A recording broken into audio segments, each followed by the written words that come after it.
Every voice that touches the world comes from a place of chaos and light. Anthony Kiedis was born from both. November 1st, 1962, Grand Rapids, Michigan. A boy with eyes full of mischief and music, born into a world that would both raise him and break him. But before the stages, before the fire, before the endless roar of fans chanting his name, there was just a boy and a dream, and a burning need to feel alive. Today, we celebrate his birthday, not with noise, but with silence, the kind that reminds us where music truly comes from. Destruction leads to a very rough road, but it also breathes creation. Anthony Kiedis. He didn't sing to be famous. He sang to stay sane. Every lyric, every scream, every tender confession was another way to translate pain into rhythm. In the wild heartbeat of Red Hot Chili Peppers, Anthony became the storyteller of fire and forgiveness. He once said, "Sometimes you have to fall apart before you can learn how to stand." That was his rhythm, a melody between heaven and hell, between love and addiction, between the boy he was and the man he became. Today, as the candles burn for another year, we don't just celebrate a musician. We celebrate survival, art, healing, the flame behind the smile. Because Anthony Kiedis is more than the voice of a band. He is proof that art can grow from the ashes, and that even broken hearts can still keep the beat. Happy birthday, Anthony Kiedis. The world still dances to your pain and finds joy in your healing. Every story begins with a contradiction. For Anthony Kiedis, it began between two worlds, a quiet Midwestern town and the wild promise of Los Angeles. Born in Michigan to a teenage mother and a restless father, his childhood was a mix of love and chaos, innocence and danger, rhythm and silence. His father, known as Blackie Dammit, lived a life of Hollywood parties and broken rules. When Anthony moved in with him at 12, the boy entered a world where night never slept. Music, smoke, chaos, and the strange beauty of freedom. It was here that Anthony met musicians, actors, and drifters, the people who would later shape his songs. He once said, "My father taught me two things, how to love recklessly and how to survive it." At Fairfax High School, Anthony found his tribe, Flea, Hillel Slovak, and Jack Irons. Together, they created something wild. They mixed punk, funk, and poetry.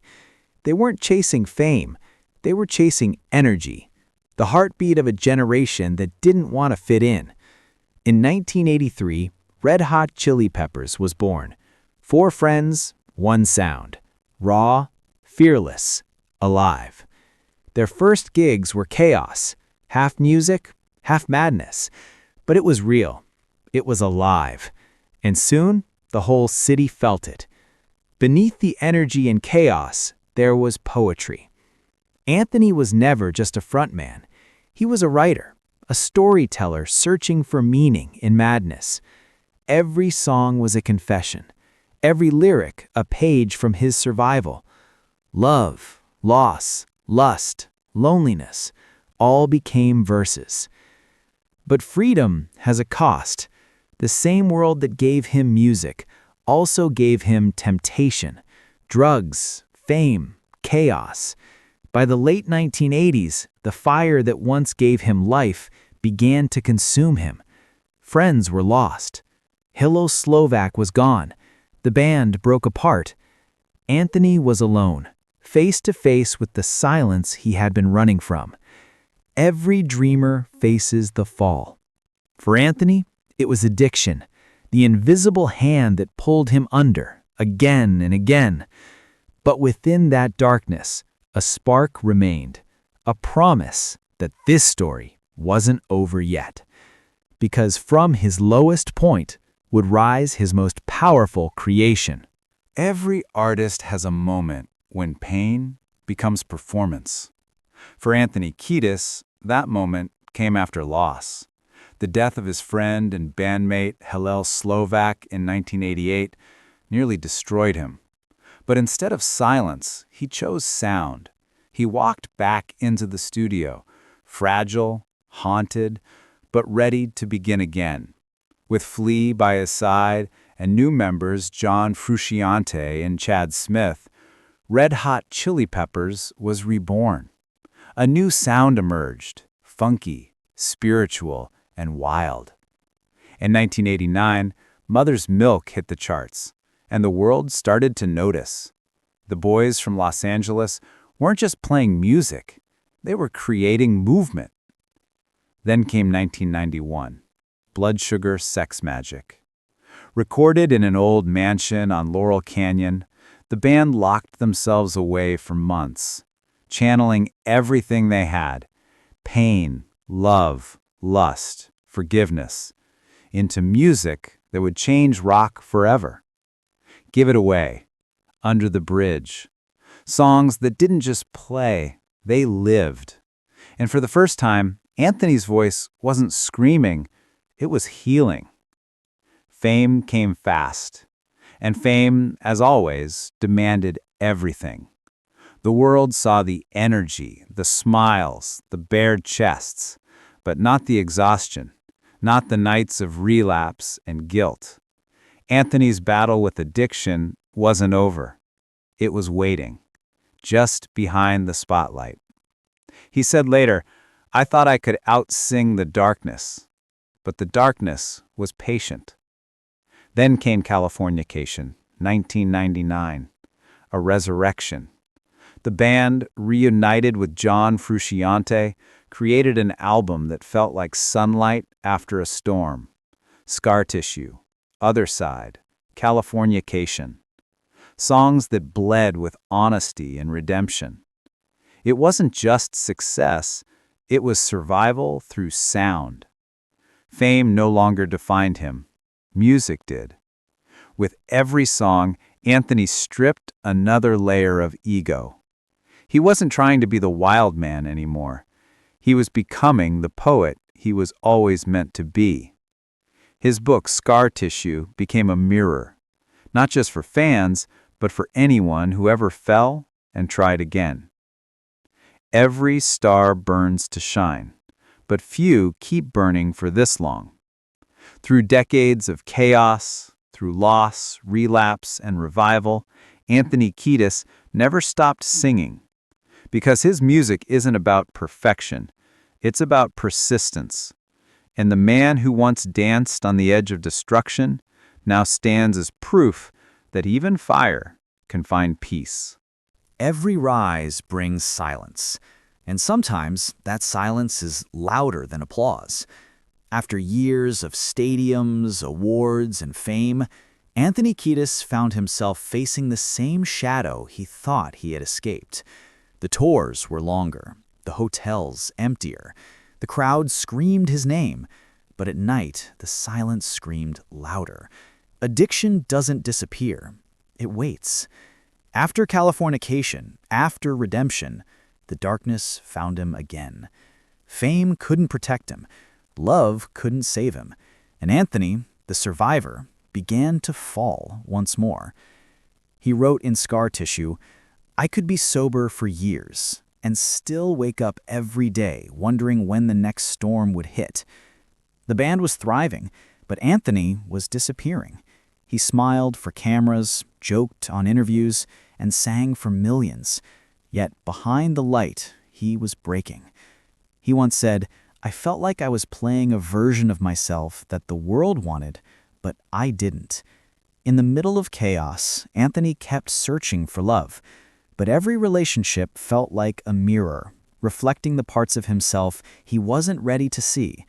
He loved deeply, but his addiction, his restlessness, his ghosts always came between him and peace. He loved, but I didn't know how to stay. Every artist who feels deeply risks being consumed by what they feel. Anthony reached that point. The stage became both the home and a battlefield. One night he said, "I'd be standing in front of thousands and still feel like I was vanishing." That was the breaking point, when applause no longer meant belonging. In his darkest hour, Anthony chose honesty. He wrote Scar Tissue, not to glorify the chaos, but to understand it.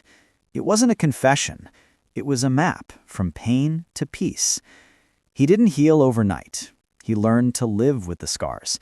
And maybe that's what recovery really is. Not forgetting the pain, but transforming it into purpose.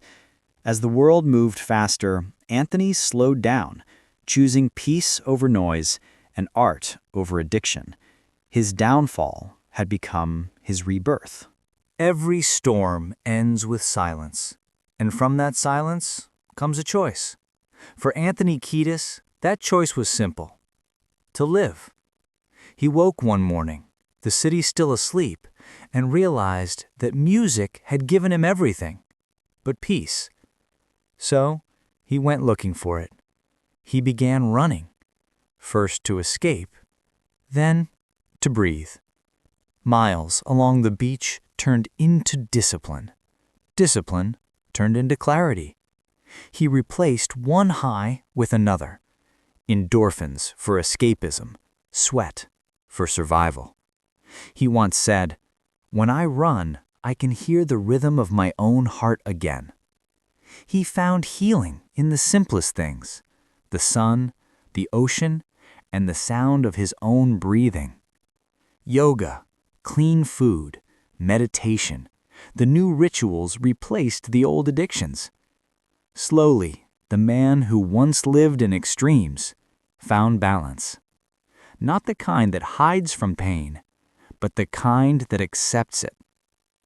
Once his mind was clear, the music returned, not as noise, but as peace. He went back to the studio, this time with gratitude instead of guilt. By the Way and Stadium Arcadium weren't just albums. They were proof that art can bloom after ruin. Every note was forgiveness. Every lyric, rebirth. Gratitude became his new addiction. Anthony began to thank everything: the pain, the mistakes, the people who left, and even the darkness that taught him light. He said, "You can't erase what you've been through, but you can change what it means." That truth became his compass. Years passed, and the world kept changing, but Anthony stayed true to one promise: to live honestly. He no longer chased the high of fame. He chased the feeling of presence. The world didn't need a perfect man. It needed a real one. In every artist's life, there comes a moment when chaos and peace shake hands. That was Anthony's turning point. The moment he stopped running from himself and started walking beside his truth. He didn't just survive, he transformed. And from that transformation came the man and the music that would never fade. There comes a moment in every story when the noise fades and peace finally has a voice. For Anthony Kiedis, that voice was balance. After years of chasing extremes, he found stillness in the middle, a place between chaos and calm, between fame and freedom. He wasn't running anymore. He was simply living. The 2000s and 2010s became the age of legacy. By the Way, Stadium Arcadium, I'm With You. Each album was a chapter of maturity. The funk was still alive, but the soul was wiser. His lyrics no longer screamed rebellion, they whispered truth. And across the world, millions listened, not just to the beat, but to the man behind it. Time didn't steal his fire, it refined it. Anthony learned that aging isn't about slowing down, it's about deepening the flame. He began to speak more softly, listen more deeply, and live more truthfully. He once said, "I don't chase youth. I honor it by living well." Fame used to separate him from the world. Now, it connected him to it. Anthony began supporting young musicians, environmental causes, and the healing power of music therapy. He stopped performing for ego and started performing for purpose. Every stage became a temple, every lyric a prayer. Through every decade, trends changed, sounds evolved, but Anthony Kiedis never pretended. He stayed true to the rhythm of honesty. His songs were never perfect. They were alive, because perfection is sterile. But truth breathes. There was a time when fire consumed him. Now, it illuminated him. Anthony no longer feared passion. He guided it. That's the difference between youth and wisdom. Youth burns to feel alive. Wisdom burns to give light. And now, as the years move forward, Anthony Kiedis doesn't look back with regret. He looks forward with gratitude. Every scar became a lyric, every fall a rhythm, every heartbreak a song. He doesn't need to prove anything anymore. The proof is in the music, still alive, still healing, still human. That is his rebirth. That is his achievement.